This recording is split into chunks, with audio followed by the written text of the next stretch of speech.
husband caught me in the act with AP. I was shocked when AP told him to get out, and then, hey Reddit, I'm still quite in shock, even after a few days, so bear with me as I try to piece together everything that has happened. My life was already complicated, but what happened recently has turned everything upside down. My name is Vera, and my husband's name is Louis. I am 26 years old, and my husband is 27. We've been married for about a year, but we've been together since childhood. For the most part, we had a very happy relationship. We were very happy. I had a desk job, a normal 9-to-5 job, while Louis worked for a very large company, which I'll keep anonymous for privacy purposes. He worked in cybersecurity, and his pay was very good. However, things started to change after our son was born. Since my job wasn't bringing in much and was more of a placeholder, we decided that I would quit and become a stay-at-home mom, while Louis became the primary provider. Our relationship shifted into something more traditional, with me handling all the chores and everything related to the household, while Louis focused on providing for us. Louis did his best to help out whenever he was home, taking on chores and always choosing to stay and watch our son whenever possible. But then, of course, bills started to pile up. Having a child meant more expenses, and you all know how costly it is to give birth in America. So, the financial pressure mounted, and Louis began working long hours to support us. He tried to work remotely from home to spend more time with us, but for some reason that wasn't possible, so he had to keep going into the office every day.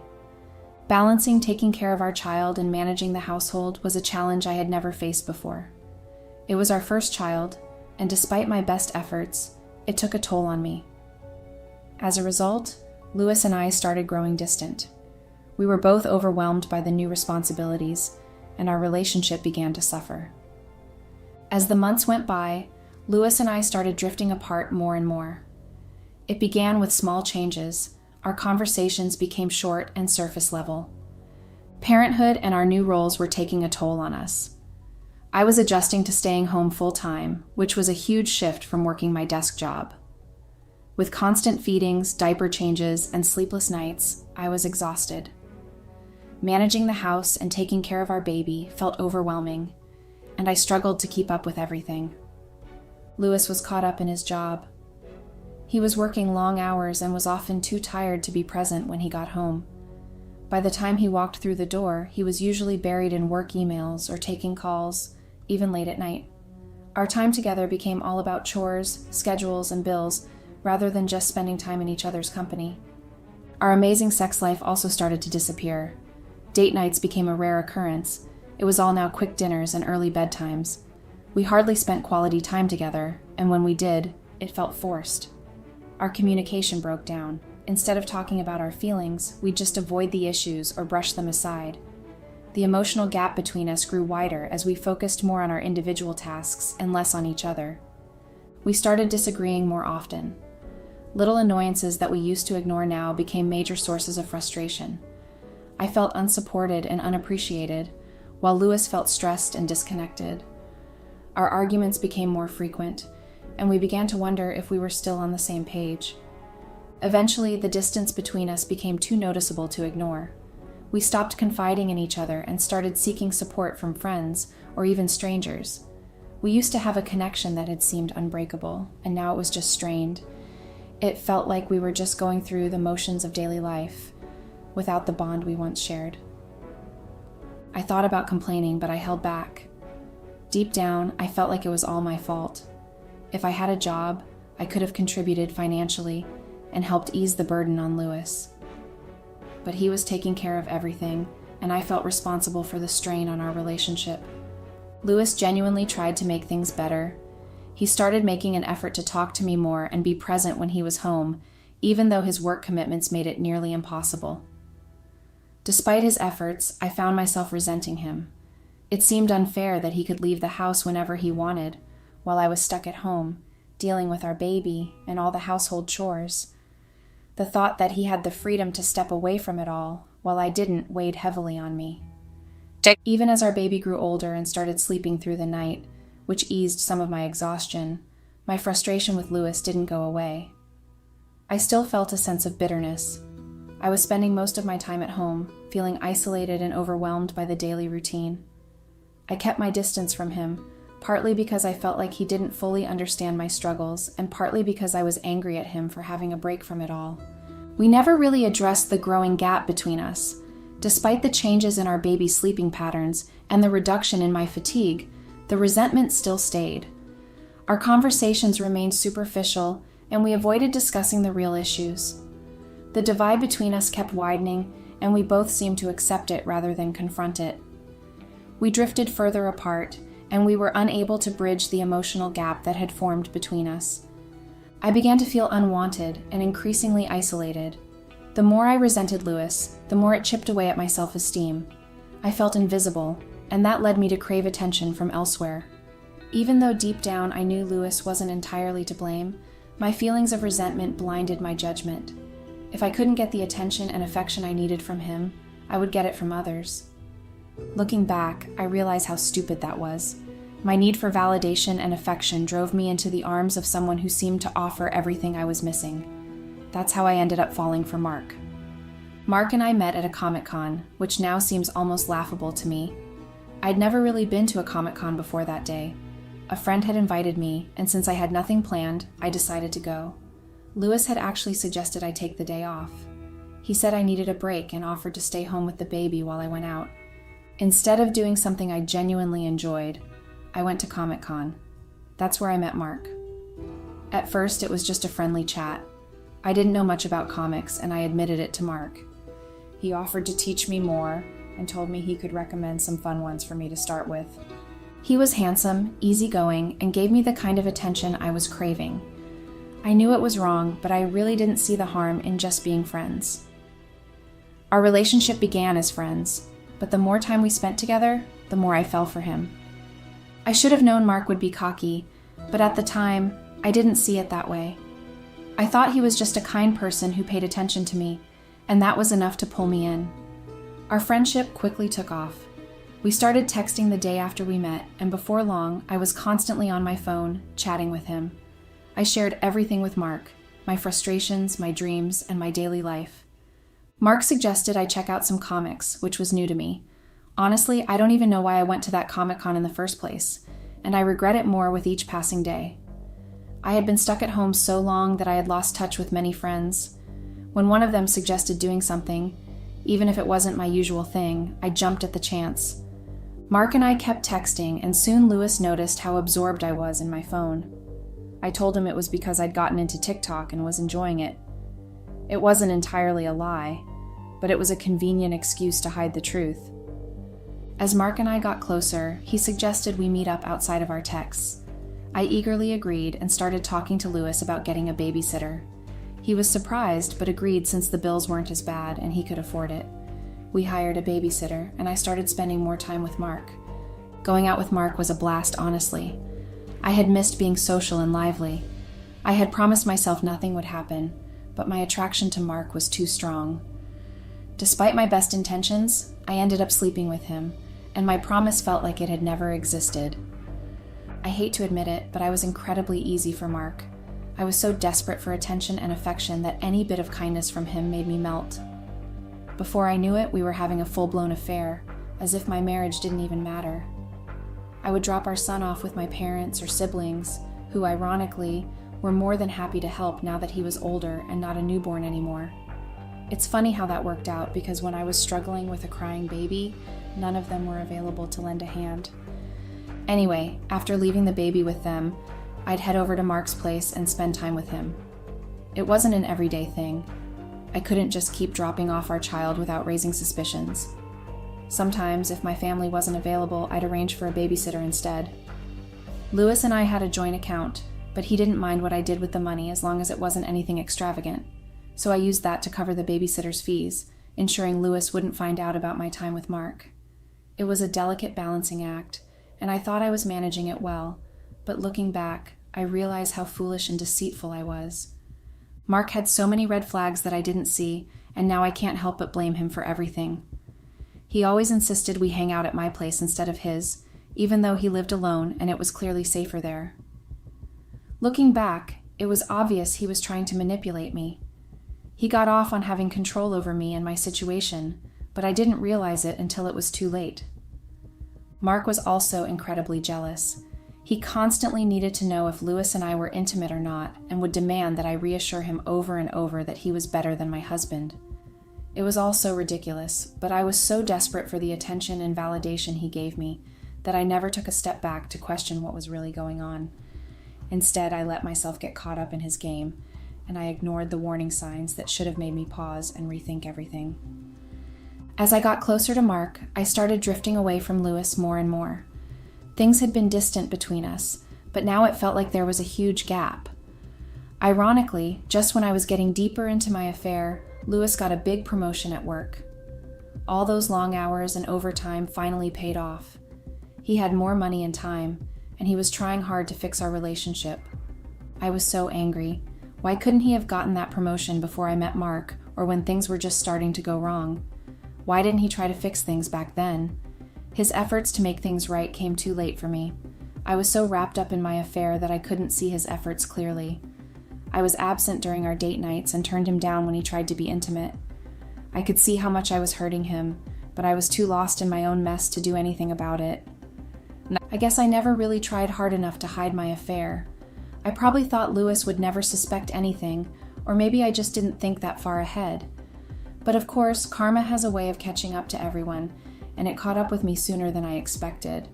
Stupid Mark, like I mentioned before, was always pushing for us to hang out at my place.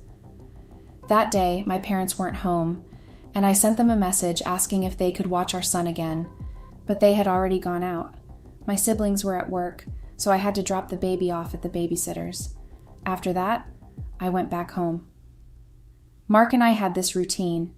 I'd drop off the baby, and he'd come over and wait for me outside. I came home to find Mark waiting as usual. We went inside, had some food, chatted, and then headed to the living room. We were intimate there first before moving to our bedroom. I didn't hear the front door open, or even a car pulling into the driveway. All I remember is my husband opening our bedroom door. Mark and I hadn't even thought to lock the door. Why would we? It was supposed to be just us at home. When my husband walked in, I was in shock. Mark was still on top of me. We scrambled to cover ourselves up, while my husband stood there with his phone, recording us. I thought Mark might try to leave or at least join me in pleading with Lewis, but instead, he just looked at him, called him a loser, and told him to get out because he was taking care of me now. It was the most humiliating moment of my life. Mark's arrogance and total lack of empathy made everything even worse. I had never seen Lewis so furious, though he was trying hard to hide it. Lewis had always been good at controlling his emotions, and even though he seemed calm, I knew he was seething inside. To make things worse, Mark, with his ridiculous ego, tried to get back on top of me as if nothing had happened. I pushed him away, my heart was racing, and my mind was spinning with shame and panic. Then my husband lost it.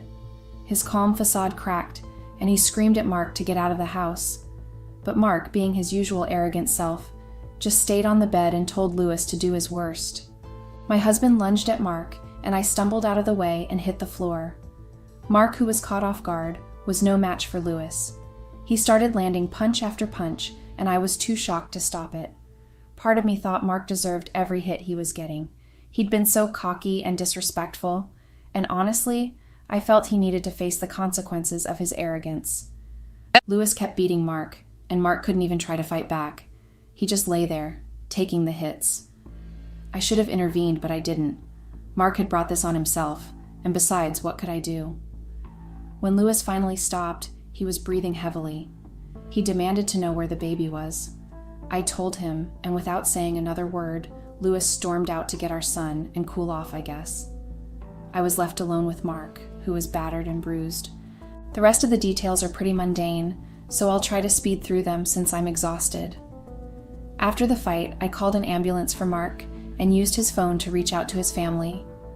I knew his password, thankfully, so I called his parents and sister.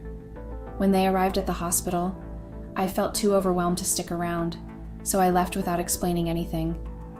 I was terrified and didn't know what to do. When I got back home, I found all my things thrown out onto the porch. Lewis had come home while I was gone and had obviously been busy. I felt like I was on autopilot. I packed up my stuff, called an Uber, and headed to my parents' house. I barely managed to explain what had happened before I collapsed into my room, just lying there because I was in shock. The next day, I told my parents everything.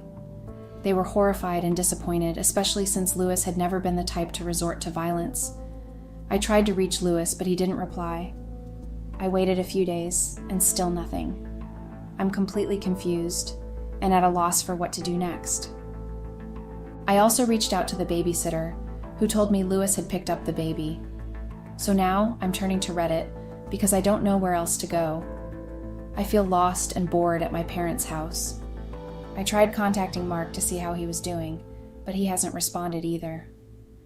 I know getting involved with Mark was a huge mistake, but I still feel responsible and need to know how he's doing. Everything still feels like a whirlwind, and I'm not sure how to move forward. That's why I'm reaching out here, hoping for some advice or perspective on what to do next. Update. Hey Reddit, I didn't expect to be updating this soon, but here I am. I'm still figuring out how to use this site since I don't post much, so I hope I'm doing this right. The backlash has been intense, but honestly, I was expecting it. Even the DMs have been rough. I've tried to reply to the kind and curious ones, but I've had to ignore or block the hateful messages. I'm already going through a lot, and I don't need extra negativity from strangers online. I've seen a lot of judgment about our decision to have kids and get married. Some people are saying we shouldn't have had a child if we weren't ready, but here's the thing, we didn't plan for it. I had an IUD, and I thought that was reliable. When I found out I was pregnant, it was a shock. We decided to keep the baby, and that's why we got married sooner than planned. Yes, it wasn't the best reason to rush into marriage, but we were already thinking about it. Even if we had planned for a baby, having one is a lot different than just thinking about it. I'm not here to be judged for my choices, so please save your criticisms. I honestly don't have much of an update. Mark still hasn't reached out, and I'm nervous.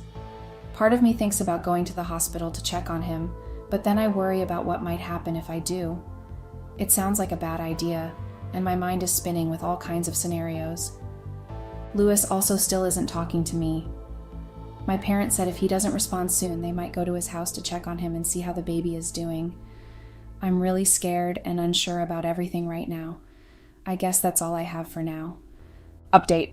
Hey Reddit, it's been a few days and I'm getting used to using this place as an outlet. I wanted to give another update. Please, no more hate comments or criticism. They really don't affect me. I even saw a video of my post on TikTok with some weird Minecraft background. It was kind of funny and a bit scary because I don't want anyone I know to stumble across it, but it's whatever. So here's the actual update. Mark finally got back to me. His first response was a voice note where he cursed me out, but he did let me know he's doing okay. Louis broke his nose and twisted his ankle, but besides some bruises, he's fine. I told Mark I'd come and try to talk things out, but I'm still unsure if I should. Louis still isn't talking to me. My parents went to check on him and see how the baby is doing. They said Louis is okay and the baby is fine. Louis told my parents that he doesn't want to talk to me right now and that he'll reach out when he's ready. My parents didn't stay long because Louis wasn't in the mood for a long conversation, so they left. I'm really hoping Louis will come around soon. Honestly, I'm exhausted and still feel like I'm on autopilot. I hate that I ruined my marriage and that I ever met Mark. I'm just so confused right now. Thanks for reading, I guess. Update. Hey Reddit, it's been a few weeks since my last update. I apologize for going radio silent. I didn't have much to share until now. So, here's the latest. Louis finally came around. I reached out to him again and he responded. He agreed to let me visit and see the baby, which I was really relieved about. I was so anxious about being apart from him. I went over there, spent some time with the baby, and had a long talk with Louis.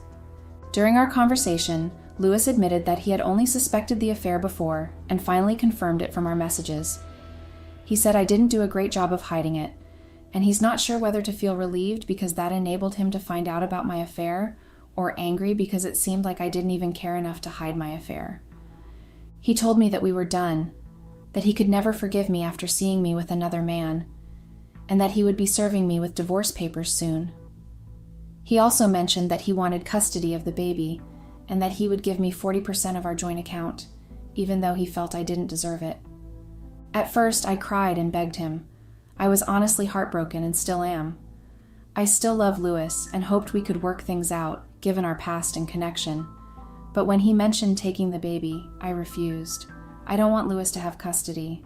I suggested we let the court divide our joint account, but Lewis just laughed and said I'd probably get nothing because of the strict divorce laws in our state.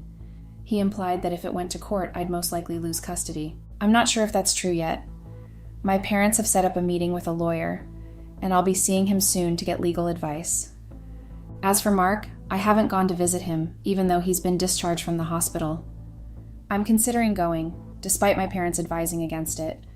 They think checking up on him is enough, but I feel I owe him a face-to-face conversation to clear things up. Thanks for reading, and I'll update again once I have more information. Update. Hey Reddit, I wanted to wait a bit before updating you all to get more information. It's been a few weeks, so here's where things stand. I finally visited Mark. He looked pretty bruised up. Lewis really did a number on him. We had a conversation, and honestly, Mark hasn't changed. He was still as arrogant as ever, but it seemed like Lewis's actions had taken a toll on his ego. Mark blamed me for everything and said he never wanted to see me again. He told me that all of this was my fault and that he should have known better than to get involved with me. He even said I should be thankful he wasn't going to the police. I didn't have much to say. I apologized, mentioned his arrogance as a factor in what happened, and then I left. It's probably the last time I'll see him, and honestly, I have no intention of having any more relations with him. Regarding Lewis, he was right about the legal situation. I consulted a lawyer, and the laws in my state are incredibly strict. Just the fact that I cheated, and that Lewis had evidence could be enough to lose primary custody of the baby. The lawyer advised me to accept Lewis's offer because fighting it would likely result in a worse outcome. Even potential alimony wouldn't be as much as what Lewis had offered. So I reached out to Lewis, told him I had reconsidered, and that if I got served, I'd sign the papers without fighting or challenging them. That's where things stand for now. I'll update again when I get served or have more info, I guess. Update. Hey Reddit, I finally got served. Lewis did it himself, and honestly, I didn't know how to feel when I saw those papers. I think I cried a bit, but it was all such a blur. I just remember sitting there staring at the documents, feeling completely numb. After that, I took a long nap, maybe to escape from the overwhelming reality of it all, or maybe just to try and get some rest amidst the chaos. I know it probably sounds like I'm just dumping all these details, but right now, it feels like I need to get it all out, even if it seems pointless. This whole process has been so draining. Of course, I should have known Lewis wouldn't just keep quiet about the evidence he had. He went all out and sent it to everyone we knew, my family's group chat, all our friends, and even a few distant acquaintances.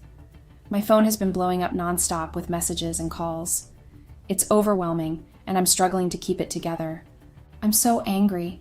Lewis didn't just leave me. He made sure everyone knew exactly what happened. He didn't even give me a heads up or a chance to explain myself. It's like he wanted to make sure that everyone saw me at my lowest. I've sent him angry messages, demanding answers and an explanation, but he's not responding to any of them. I feel completely drained. The whole situation is exhausting. I can barely function properly.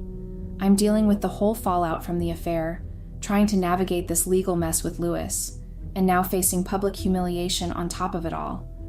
Just when I thought Lewis and I might find some common ground or at least have a civil interaction, he goes and publicly exposes everything. It feels like an extra layer of betrayal, like the pain from the affair was multiplied by this public humiliation. It's hard to believe that we were once close, and now everything is falling apart so dramatically. I keep thinking about what could have been, about how things might have been different if we'd handled things differently.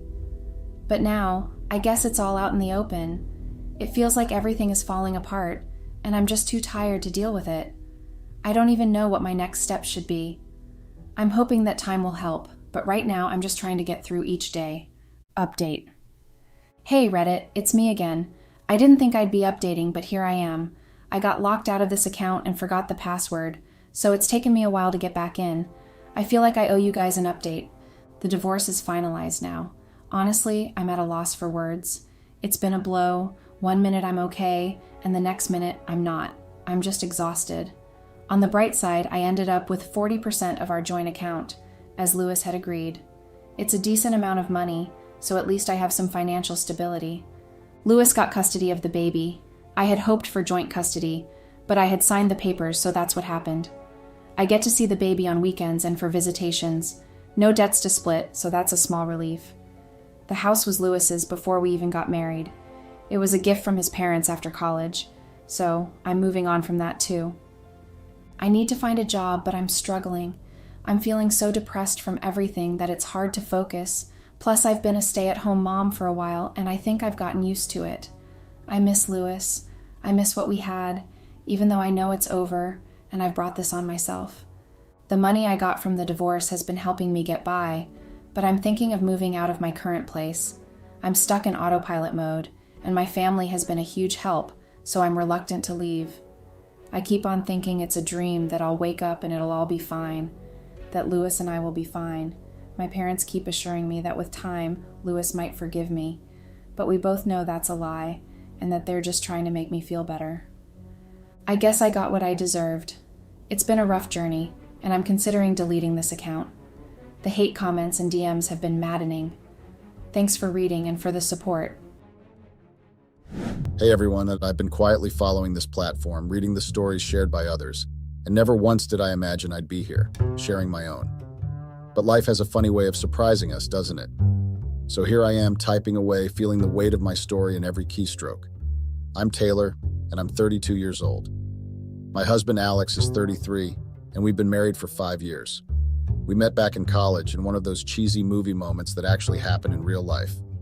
We were young, in love, dreaming big and utterly clueless about the roller coaster life had in store for us. These days, I juggle 2 jobs. I work a regular 9-to-5 gig in an office, but my real passion lies in my online baking business. Baking has always been my thing, my way of unwinding after a long day. Turning it into a business felt like turning a hobby into a dream come true. Even though I haven't been able to give it as much attention as I'd like due to my office job, I'm fortunate to have a lot of loyal customers who appreciate the quality of my work and keep coming back. Alex is the breadwinner, and he makes really good money from his office job too, which has left me with a lot of free money to spend. Some might say I could have chosen to be a stay-at-home mom, but that was never my dream. I wanted to contribute, to build something of my own and have my own thing going on, and Alex supported that without question.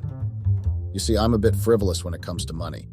With Alex bringing in 99% of our household income, my salary from my 9-to-5 job, combined with the steady income from my successful online business, leaves me with more disposable income than I know what to do with.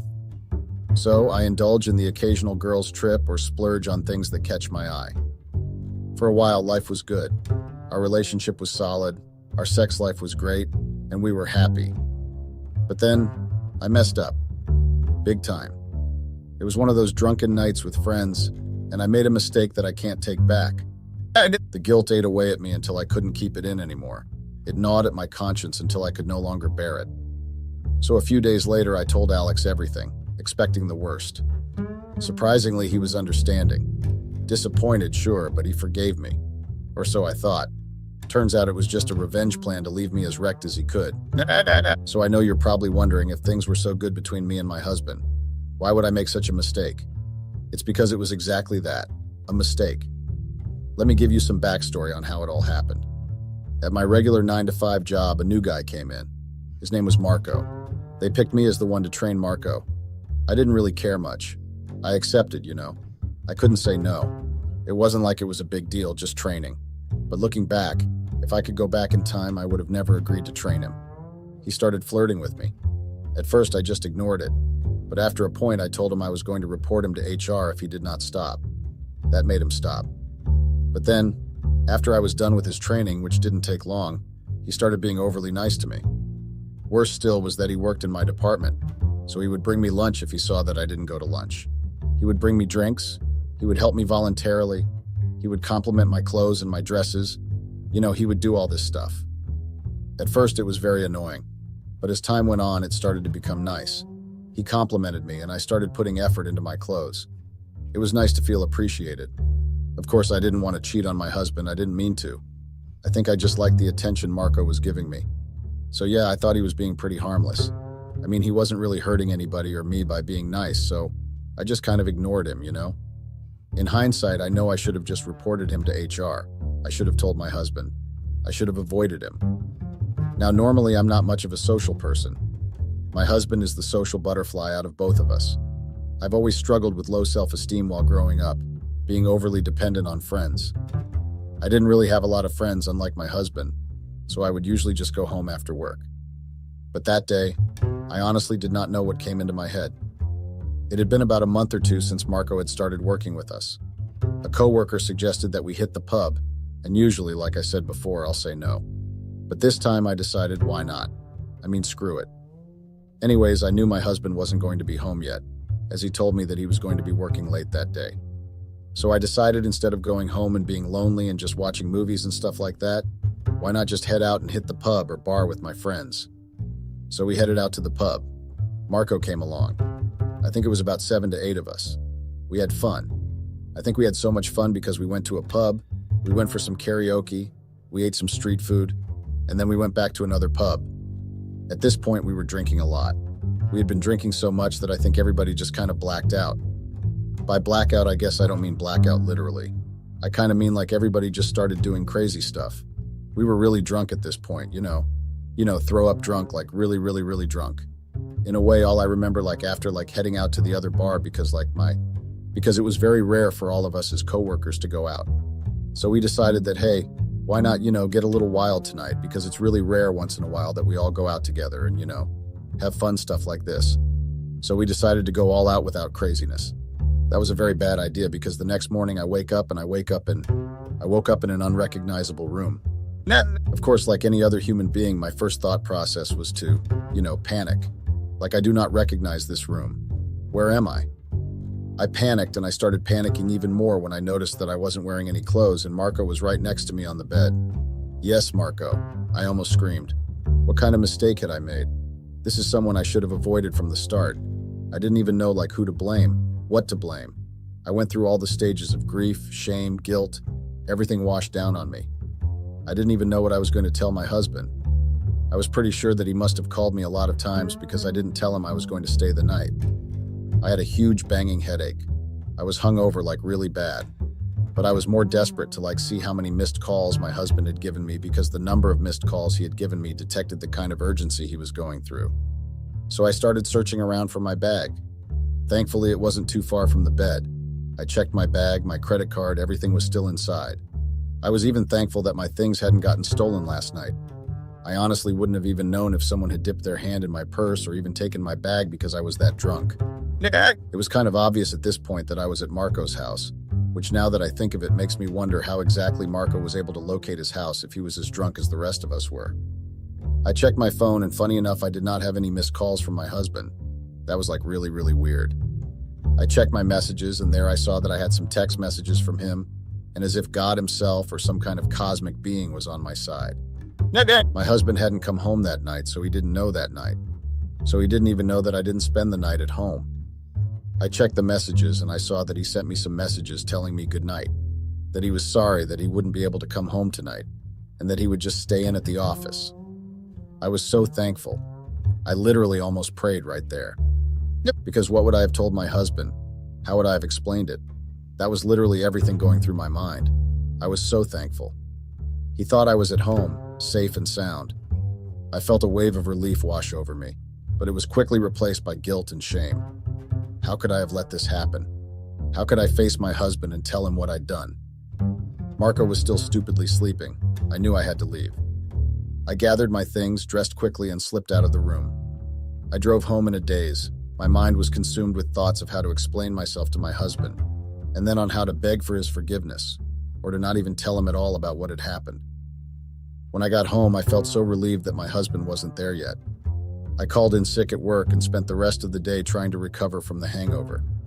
I was really torn about what to do. Part of me wanted to tell my husband everything, but the thought of confessing that I cheated on him was just too much. The other part of me thought I could just keep quiet and pretend like nothing happened. I mean, how would he find out, right? It was a real struggle. I love my husband so much, and I never meant to hurt him. The guilt was eating me up inside, but I just couldn't bring myself to confess. So for the next few days, I kept it all to myself, feeling more and more miserable. I couldn't hold it in any longer. The guilt was eating me alive. One evening, I mustered up the courage to tell Alex the truth about my infidelity. As the truth finally spilled out of me, I could see the shock and sadness in his eyes. It was like I had shattered his world. He needed time to process everything, so he asked me to give him some space. I was terrified of losing him, but I understood. I left him alone, hoping and praying that he would forgive me. Surprisingly, hours has barely passed, and then Alex came to me. His eyes were red and puffy, but he looked at me with such tenderness that I was taken aback. He told me he forgave me.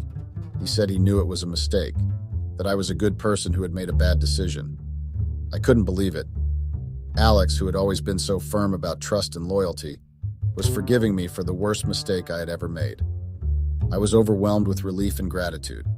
I knew I didn't deserve his forgiveness, but I was so thankful to have it.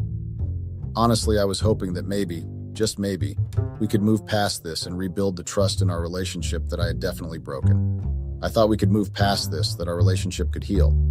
But then, things started to change. Alex's forgiveness seemed conditional. He began to use my mistake against me, subtly at first. He would bring it up in arguments, reminding me of what I had done. He would withhold affection, saying he needed time to trust me again. He would shift the blame onto me, saying I was the one who had caused all this pain. I felt like I was going crazy.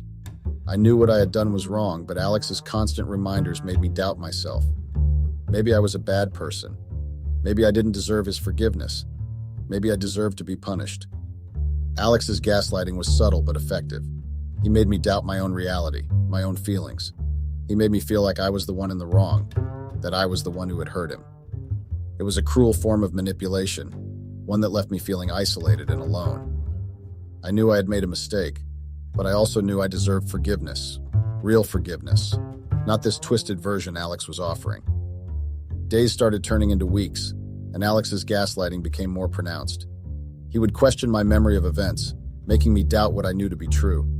He would minimize my feelings, telling me I was overreacting or being too sensitive and that we were fine. I tried to confront him about his behavior, but he would always deflect or deny any wrongdoing. He would accuse me of being paranoid or delusional, furthering my confusion. I felt trapped. I realized that what I needed was some time to chill away from Alex. He was hurt, I was hurt too, and I knew that what I had done was wrong, but we weren't really doing ourselves any good.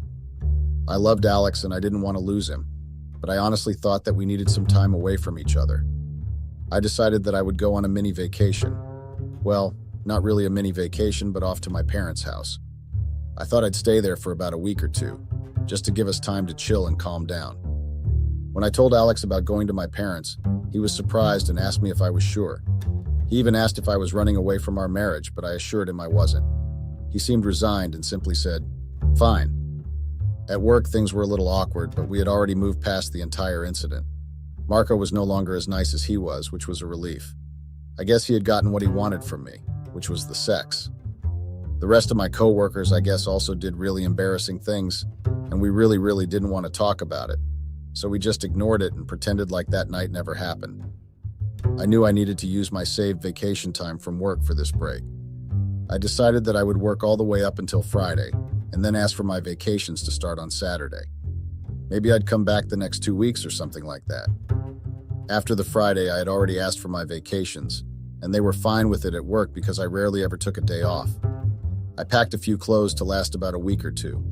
I left a lot of stuff behind, just taking the essentials because I was definitely coming back. I just needed to give us some space to chill, refresh ourselves, and recharge from the drama. When I got to my parents' house, they were really happy to see me. They were a little surprised since I hadn't told them I was coming. That was because with all the ongoing shit, I had genuinely forgot to. They made me food, and for the first time in weeks, I genuinely smiled. They knew something was up but didn't push me to talk about it. The next morning, I planned to fill them in on what had happened, but I woke up to find that my ex-husband, who I now consider my ex, was being petty. He had humiliated me by telling everyone I had cheated.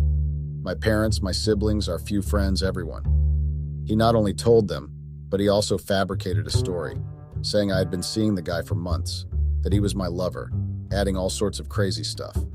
And they believed him. My parents confronted me, angry about the cheating. I explained it was a mistake, a one-night stand because I was drunk. They eventually believed me, but the damage was done. The few friends I had texted calling me disgusting. Honestly, I had felt a wave of relief when my parents believed me, even if my friends didn't. They were only around when it suited them anyway. My reputation was tarnished, but I couldn't dwell on that. Little did I know, Alex was about to sink even lower. Wanting to distract myself, I decided to log into my Facebook. I expected some messages asking about the cheating scandal from people Alex had told. Little did I know, a worse surprise awaited me. As I tried to log in, I was met with incorrect password, which was odd because I usually save my login details. Attempting to reset my password, I was prompted to enter a verification code sent to my email. However, the email displayed was not mine. It had been changed. At first, I thought it was a hacker, a situation I'm sure most people have dealt with. I decided to check my account using my mom's Facebook since she was my friend on the platform.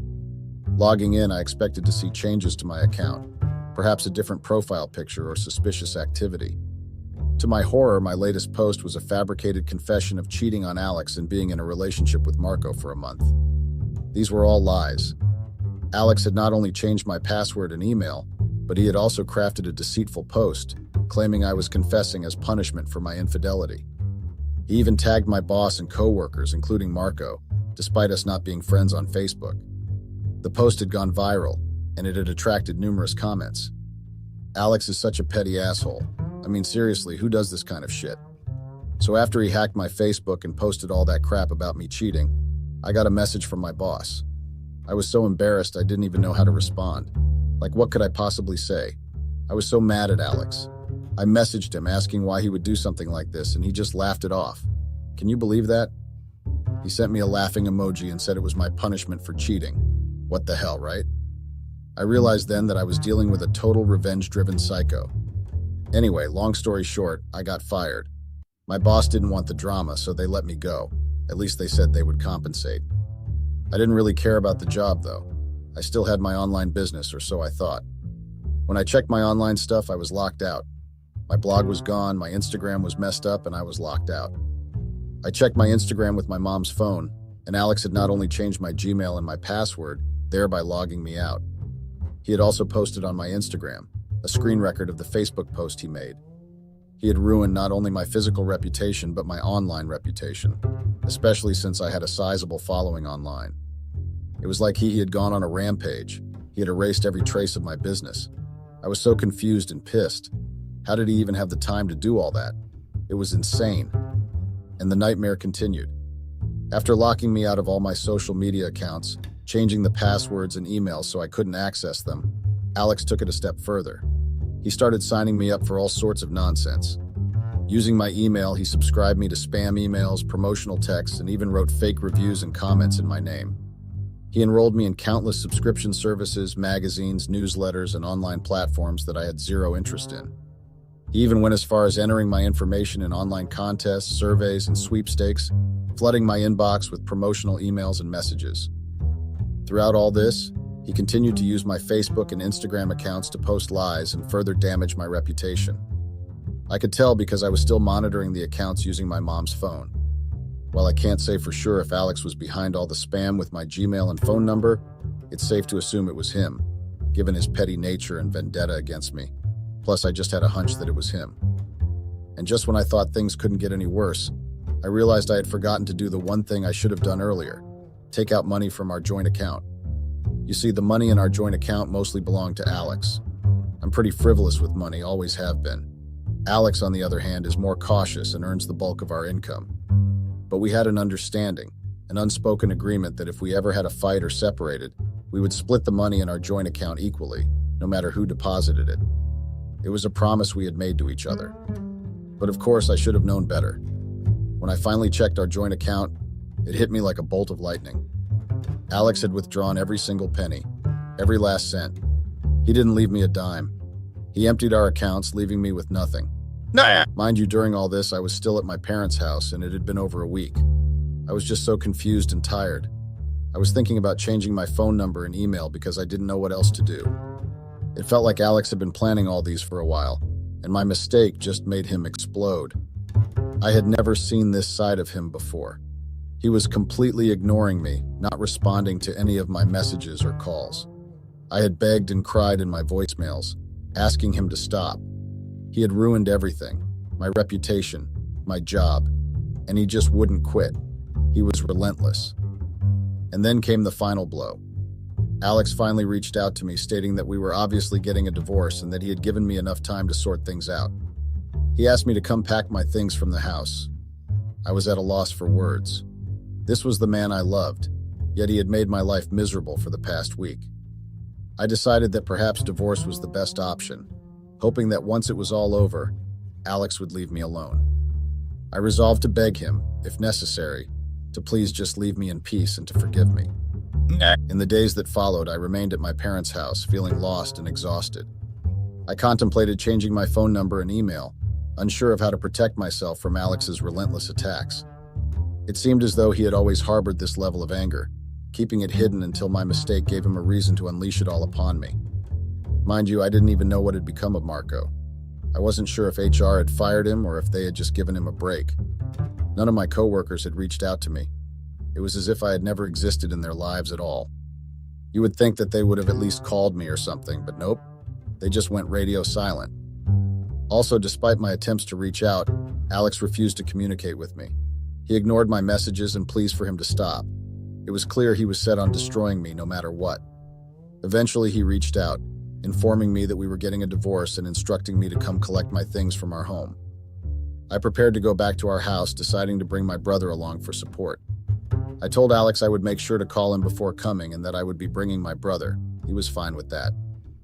When my brother and I went to pack my stuff, Alex was of course home and he asked me to refrain from engaging with him, simply to pack my things and leave. It was heartbreaking, but I respected his request. As we packed, I realized that some of my expensive jewelry was missing. I confronted Alex only to be told that he had sold it. I was devastated. While he had bought most of the jewelry, I had some pieces that were mine. I was left teary-eyed and shocked with my brother fuming beside me. I was at a loss. It dawned on me that if Alex had sold the jewelry, he likely took the receipts as well. Without them, reclaiming my belongings seemed impossible. Reporting it to the police felt futile without proof. I resigned to packing the rest of my things and leaving. All I wanted was to put this nightmare behind me.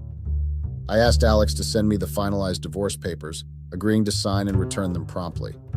That's my story. Alex took the when you go low, I go lower approach, destroying my reputation, our marriage, and everything in between over a single mistake. I regret confessing to him. I should never have entertained Marco's advances or gone out that fateful night. Thank you for listening.